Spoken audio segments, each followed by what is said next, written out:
Olá, sejam bem-vindos a mais uma edição do programa Despertar, programa produzido pelo Centro Espírita Amor e Caridade, o SEAC, aqui de Bauru.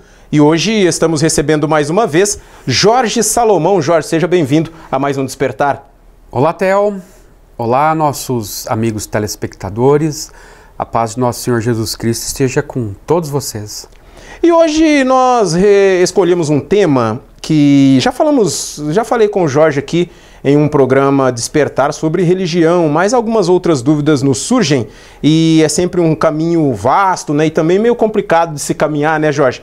Primeiramente, eu gostaria de perguntar para você qual seria a sua visão, primeiro a sua visão pessoal e depois a sua visão no que diz respeito a tudo que você já aprendeu da doutrina espírita a respeito da religião, Jorge. Theo, em linhas gerais, para começo de conversa, peguemos o vocábulo religião, que vem do latim religare. Religare. Que tem o significado de ligar a Deus. Essa, evidentemente, semanticamente falando, é a função primordial de todas as religiões. Todas as religiões, obviamente, que se prezem. Porque há agrupamentos aí que, infelizmente, acabam conduzindo seus seguidores para outros caminhos mais sombrios. Entendi. A exemplo, em 1978, o pastor Jim Jones, que conduziu mais de 900 pessoas lá para o seu aprisco, e depois, quando viu que as autoridades norte-americanas estavam ali no encalço dele, ele disse que o americano era o mal, era a besta, e que eles teriam que partir para o paraíso. E ele deu a ideia do quê? Para que todos se suicidassem. Eita. Colocou, salvo engano, acho que cianeto de potássio no suco, de mais de 900 pessoas, as mães tinham que dar para os seus bebês, filhos, crianças, etc e tal. Todo mundo morreu, mais de 900 pessoas cometeu suicídio coletivo. Isso em nome da religião. Em nome da religião. Então, quando eu falo aquelas que se prezem, nós descartamos esse tipo. Esse tipo. Que seria, evidentemente, uma seita.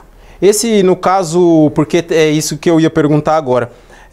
Quando que a gente percebe que uma coisa está partindo mais para o lado de seita do que para o lado de religião propriamente dito, Jorge? Quando, na minha humilde opinião, Theo, se desencilha do caminho traçado por Jesus. Que é a base de tudo, né? É a base de tudo. Sem o roteiro estabelecido por Jesus, eu posso lhe assegurar que as pessoas que caminham sem essa condutividade preconizada por Jesus, que envolve o amor, a bondade, a caridade, a tolerância e por aí vai, dificilmente nós poderemos verificar que a pessoa vai ter essa ligação com Deus. Dificilmente. E a gente fala, né, muitas pessoas dizem que tem essa ou aquela religião dominante. Já teve em algum tempo atrás, na Idade Média. Hoje ainda, será que tem uma religião dominante, que eu digo não no sentido de ter mais pessoas, mas no sentido de ter uma certa pureza no que leva as pessoas até Jesus ou no caminho de Deus, como muitos dizem? É bastante entristecedor quando nós observamos que determinados segmentos religiosos, e entendamos religião como uma criação humana. As pessoas precisam compreender que religiões são criações eminentemente humanas. Deus não criou religião nenhuma. Prova disso, quando Jesus veio ao mundo, ele não criou o cristianismo. O cristianismo foi criado posteriormente à vinda de nosso Senhor Jesus, com a sua crucificação e depois com a sua redenção lá no terceiro dia, de um segmento religioso que entendeu por bem que aquilo seria interessante estar vinculado como sendo a religião oficial do Estado, quando houve a decretação por parte de um imperador romano que aquele movimento que haveria de denominar-se cristianismo passaria a ser a religião oficial do Estado. Até esse então foi um ato político. Foi um ato político. Porque, a bem da verdade, se nós estudarmos Jesus pelos 4 evangelhos, os 3 sinóticos, Mateus, Marcos, Lucas e o não sinótico, João, nós vamos ver a vida de nosso Senhor Jesus Cristo totalmente desvestida de toda e qualquer roupagem religiosa. Se assim fosse, ele se vincularia aos membros do Sinédrio.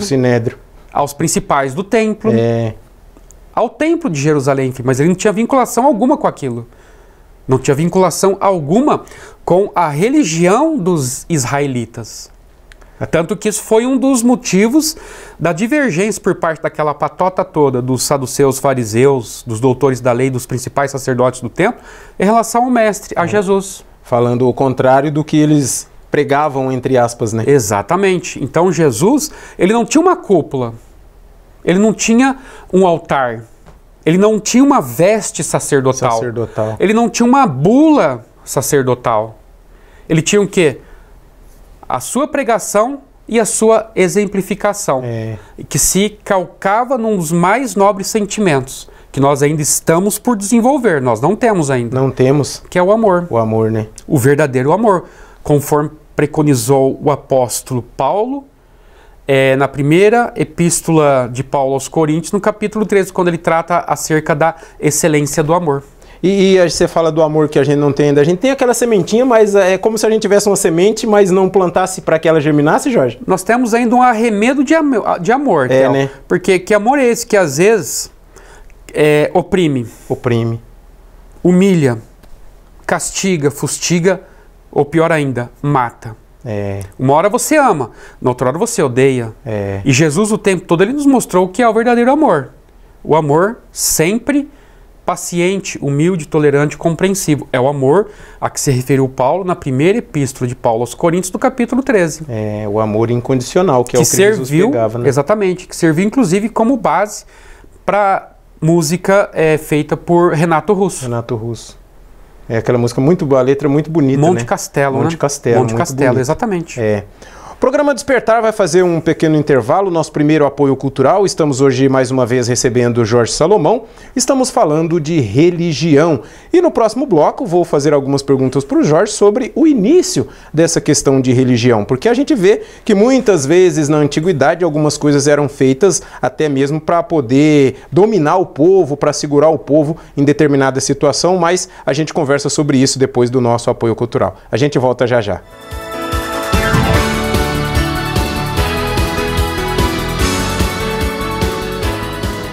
Você pode ajudar o SEAC de Bauru se cadastrando na campanha Nota Fiscal Paulista e indicando a nossa organização como beneficiária na doação automática. Com sua contribuição, nós recebemos o valor calculado em tributos fiscais e concorremos a sorteios mensais. Você também concorre a prêmios de até R$1 milhão e tudo com custo zero. Toda vez que você solicitar o CPF no ato da compra, a doação automática ocorrerá. Cadastre-se no programa Nota Fiscal Paulista pelo site ou, se preferir, baixe o aplicativo no seu celular. Faça seu login e siga o passo a passo que o sistema oferece. Escolha a opção Entidades e, em seguida, Doação de Cupom Fiscal com CPF automático. Pesquise pelo nosso CNPJ, Centro Espírita Amor e Caridade, e selecione Prazo Indeterminado. Pronto, agora você já está ajudando o SEAC e todos os nossos projetos. O Centro Espírita Amor e Caridade de Bauru agradece.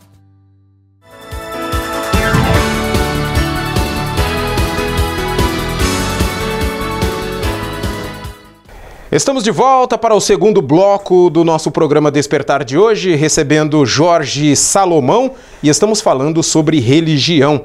Jorge, você falou no início, no primeiro bloco do nosso programa, né, sobre depois que Jesus se foi, depois que ele saiu daqui, pelo menos materialmente falando, aí criaram o cristianismo. Essa criação, ela foi para seguir mesmo os passos, as mensagens deixadas por Jesus? Ou a gente vê que teve um momento que a religião era mais para oprimir as pessoas, para segurar ou até matar em próprio nome de Deus?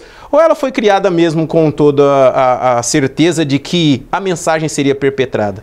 O imperador Constantino, que foi quem abraçou essa questão do cristianismo e determinou que se tornasse a religião oficial do Estado, há alusões de que ele eventualmente, num determinado momento, ele viu uma cruz ao longo do horizonte, por exemplo. Ele viu uma cruz desenhada que apareceu no ar. Teve uma visão. Uma visão. E diante daquela visão, ele disse que entendeu que a partir dali ele estava tendo uma epifania, ou seja, um insight no sentido de que ele deveria, a partir dali, abraçar a causa de Jesus Cristo. De Jesus. Mas, infelizmente, Theo, quando existe o braço do Estado, muito embora ainda Roma não se constituísse num Estado verdadeiramente conhecido, constituído. Mas vamos lá. Quando algo se abraça ao Estado, nós vemos que existe o quê? Um viés político.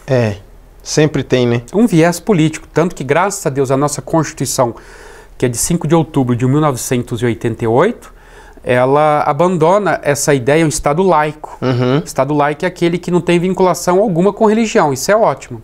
Porque se ele se vinculasse a alguma religião, a religião a qual ele se vincularia, politicamente falando, seria muito mais forte e dominaria as demais. Tem algum país que é desse jeito, Jorge? Que tipo...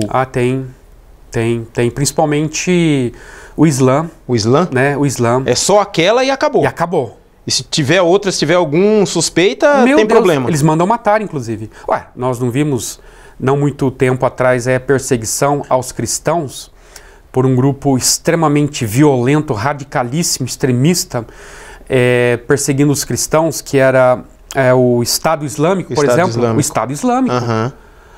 Matando em pleno século XXI crianças, velhos, mulheres, porque eram cristãos. Estavam sendo perseguidos por serem cristãos. Eita. E essa criação, aí suponhamos, teve o cristianismo. Até esse momento foi a primeira religião criada. Foi a oficial. E depois disso, como que veio esse braço? Porque hoje a gente tem religião pra caramba, né, Jorge? Aí depois disso nós verificamos que os membros que passaram a integrar o denominado corpo crístico, ou cristianismo, viram naquilo uma oportunidade para se enriquecerem e para realizarem todo tipo de arbitrariedade que se possa imaginar em nome de Jesus, em nome de Deus. Então você está vendo? Quando a religião se vincula a algum poder temporal, algum poder político, acaba simplesmente contaminando, desvirtuando, destruindo aquilo que era a essência. Por isso que eu falo para você, cristianismo não é religião. Não é religião. Aliás, minto. Cristianismo, a bem da verdade, é um movimento que acabaram pegando, em função dos ensinos deixados por Jesus, seus discípulos, etc. e tal, acabaram pegando aquilo para eles e criaram hoje a religião oficial, é a religião cristã. Então, o cristianismo é sim uma religião, mas, repito, não uma religião criada por Deus ou por Jesus. Entendi. Mas pelos homens. Agora, repito, e Jesus, em momento algum, ele falou acerca da religião. Ele nunca preconizou qualquer segmento religioso. Ele só preconizava através das boas obras. Das boas obras. Tanto que ele havia dito, quem dentre vós que quiser vir após mim, que tome a sua cruz e siga-me. Ou seja, siga os meus exemplos, os meus postulados. Os meus ensinos. E é o suficiente para você se libertar aí dos problemas que eventualmente todos haveremos de enfrentar se não nos colocarmos no caminho da retidão e da moralidade. E ainda dentro dessa, vamos dizer assim, esse balaio cheio de religiões, como que foi? Porque aí nós tínhamos o cristianismo. Será que alguém dentro do cristianismo falou assim: ah, não, eu tô achando que isso daqui não tá muito certo, não. Eu vou criar uma pra mim aqui e vou ensinar desse jeito. Teve muito disso, Jorge? Porque hoje a gente tem bastante religião. Tem católica, tem evangélica. E dentro da evangélica a gente tem várias outras situações, né? Luterano, batista, adventista, não sei o quê. Quando Lutero verificou que a instituição religiosa dominante na época estava simplesmente desviando da essência dos ensinos deixados por Jesus, ele criou a chamada Reforma. A Reforma. Mas essa reforma ele volta nos ensinamentos de Jesus? Ele procura voltar aos ensinos de Jesus, a essência, a raiz. Aí depois começou a haver desmandos, aí veio a Contra-Reforma. Eita. Então, você observa que ao longo dos séculos ou dos milênios, o homem sempre procurou criar certas linhas de entendimento denominadas religiões, que são divisões de uma mesma ideia, de uma mesma ideia a princípio pelo menos, pelo menos de uma mesma ideia, mas que depois sempre passou também a ter problemas. E aí nós dizemos, as religiões não se conversam entre si, pelo contrário, elas são antagonistas. O que não deveria, porque afinal de contas todas não estão conduzindo para o mesmo Deus. Para o mesmo Deus. Ora, se você vai, por exemplo, a uma cidade de São Paulo, capital, você não sabe como chegar até uma certa localidade. Você pergunta para um, para A vai falar, você pega a esquerda, a direita, sobe, desce, tá. Aí mais adiante você se perde e pergunta para B, pergunta para C, onde é o destino que você quer chegar.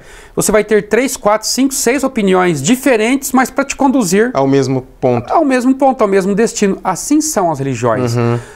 Presume-se que elas têm os caminhos que levam para Deus. Tá. Por caminhos diferentes, mas leva para Deus. Então, se leva para o mesmo destino, por quê? Esse antagonismo.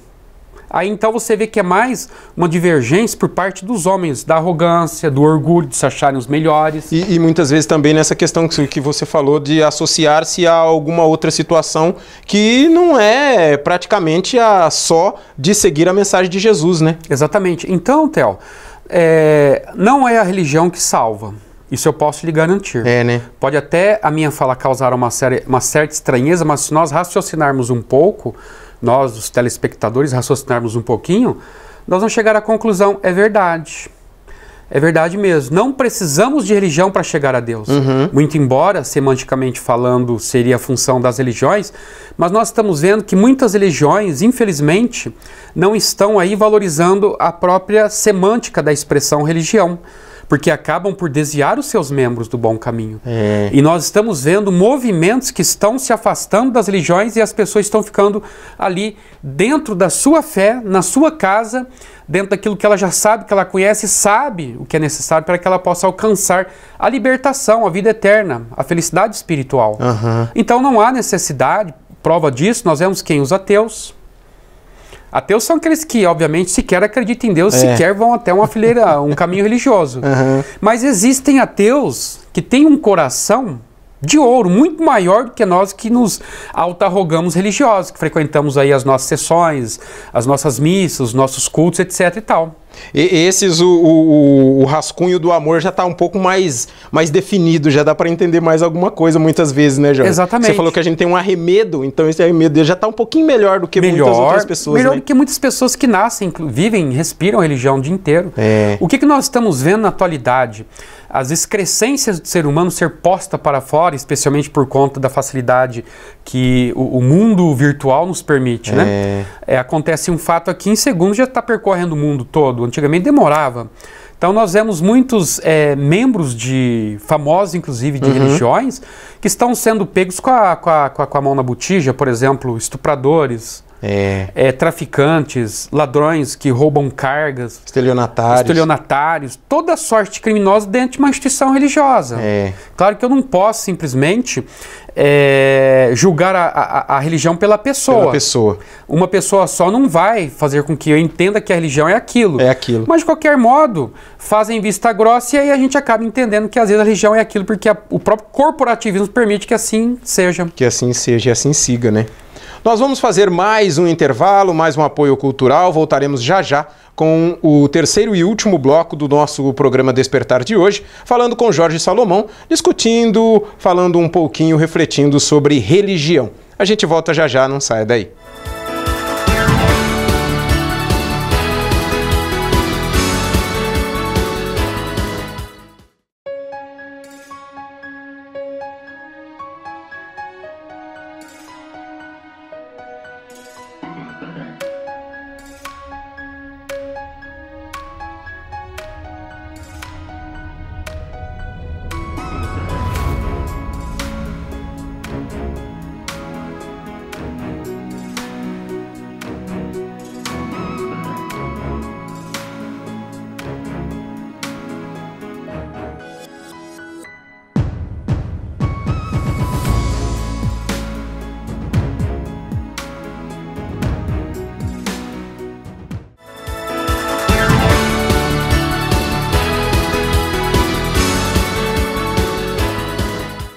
Estamos de volta para o terceiro e último bloco do nosso programa Despertar de hoje, conversando com Jorge Salomão sobre religião.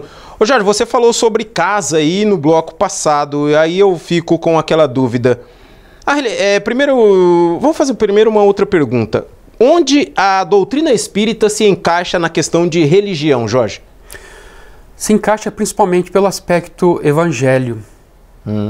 evangélico, que a própria doutrina se situa. Porque muitas pessoas, às vezes, os que não conhecem espiritismo, e vai lá uma dica interessante, curiosa, até mesmo de racionalidade, que antes de tecermos qualquer comentário a esta ou aquela religião, um comentário negativo, vamos estudar primeiro.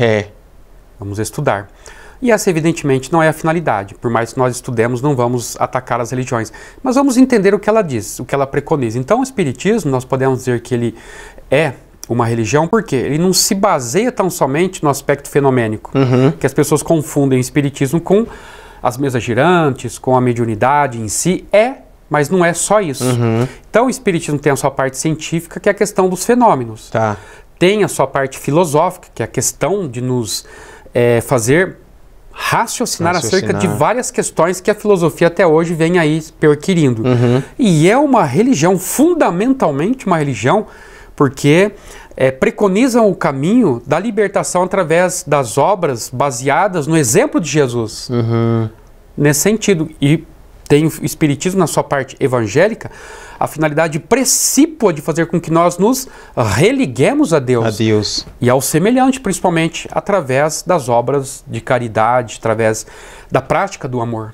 No que diz respeito, talvez você até respondeu nessas palavras, mas em outras palavras, o que seria a principal dica do Espiritismo nessa questão da busca de Deus, Jorge?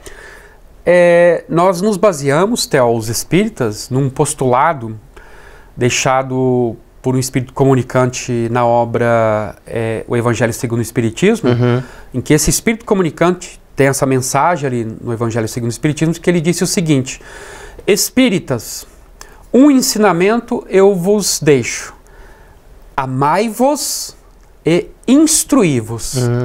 O amor, a instrução, o amor, a prática, as virtudes, a ação e o conhecimento.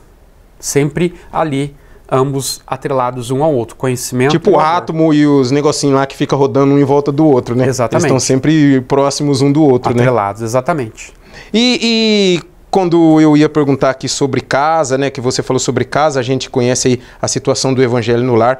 Na questão da religião, Jorge, a gente deve deixar os nossos filhos ou as crianças, tipo, por eles próprios, aí chegar a uma idade, escolher para onde vai, ou a gente pode pelo menos dar um início, dar um start ali e depois, por si só, ela define se ela quer ser dessa, daquela ou daquela outra situação? Enquanto crianças, nossos filhos e nós, enquanto pais, temos o dever de orientá-los naquele caminho que nós estamos seguindo. É um dever. Tá. Inclusive, quem fala isso é Emmanuel, naquela obra intitulada, eu me esqueci, O Consolador. O Consolador? O Consolador. Perguntas e respostas. E ali, tratando dessa questão, perguntaram para ele, e ele disse que os pais têm o dever, enquanto seus filhos ainda são pequeninos, onde é facilmente moldável aquele material neurológico, haja visto que os neurônios infantis ainda estão numa fase plástica, ou seja, facilmente moldáveis. Tipo barro antes de secar ali, né? Exatamente. Então, esse é o momento ideal para que nós, os pais, injetemos aquele conhecimento religioso aos nossos filhos, porque nós sabemos que aquele conhecimento, aquele caminho é bom. Se nós injetamos, fizemos de tudo, eles cresceram dentro daquela religião, dentro daquela ideia, daquela filosofia religiosa, e depois se tornaram maiores, e daí eles fazem o que eles bem entendem da vida deles. Aí já não temos mais dever algum. Fizemos o nosso papel, que é o de dar um caminho religioso. O início, né? Porque eu me recordo do meu pai, Theo, que ele disse certa feita, quando nós éramos crianças, que um homem, para ser um homem de verdade, homem no sentido genérico, homem e mulher, é preciso ter 3 coisas. Isso na concepção do meu pai. Uma pessoa que não cursou faculdade, cursou até a 3ª série, e ele já dizia naquela época, quando nós éramos crianças, o homem, para ser homem de verdade, ele precisa ter um trabalho, não importa qual, mas tem que ter um trabalho. Tem que estudar, até onde ele conseguir, mas estudar o máximo que ele conseguir. Claro. E terceiro, ele precisa ter Deus, um caminho religioso, não importa qual. Desde que seja um caminho que conduz a Deus, é o suficiente. ele falava que nesse tripé é o suficiente para a criatura humana ter aí um desenvolvimento minimamente satisfatório. Entendi. E para encerrar o nosso programa, estamos falando aqui sobre religião, uma última pergunta, Jorge. Uma vez eu perguntei para o Sidney, veio uma pergunta no nosso programa Fagulhas, se existe a religião certa, se é a melhor aqui e ali. Eu já antes de perguntar para ele, entendia que onde a pessoa estiver bem é onde eu acredito que ela possa seguir. O que o Espiritismo nos diz sobre essa situação? Até porque não tem proselitismo, ninguém fica chamando ninguém para vir aqui. A pessoa vem, já tem outras religiões que tem mais isso, né? Não existe a religião certa, mas existe a pessoa que se identifica com aquele caminho religioso e segue os seus princípios basilares de amor, caridade e respeito. Então vai depender não da religião em si. Todas as religiões, nós falamos no primeiro bloco, são boas. Isso. Pelo fato de alguém errar, não é a religião que é ruim, é o seguidor. Mesma coisa, dentro do espiritismo tem pessoas muito boas, mas tem pessoas também que não valem nada. Então, pelas essas pessoas que não valem nada, nós poderemos julgar o espiritismo como sendo uma péssima religião? Não. Não dá, né? Não são as instituições que são culpadas ou ruins, mas são as pessoas que estão por detrás das instituições. Então não há religião ruim, todas são boas. O que há são pessoas ruins ou pessoas boas. E a pessoa se sentindo bem, seguindo aqueles preceitos, é o que interessa, né? Exatamente, seguindo e aplicando aqueles preceitos. Também. Que é o principal de tudo. Que isso que eu ia dizer, isso é o principal. Não adianta só, que nem a gente tem um programa Reencontro, a gente mesmo, né, lê ali tudo e depois no dia a dia não praticar, não tentar colocar em prática, até porque, como é que ela fala? A fé sem obras... é morta. Isso está no Evangelho de Tiago, que foi discípulo de Jesus. Então, no Novo Testamento existe o Evangelho de Tiago, onde ele diz que a fé sem obras equipara-se a um corpo sem vida. Ou seja, é morta.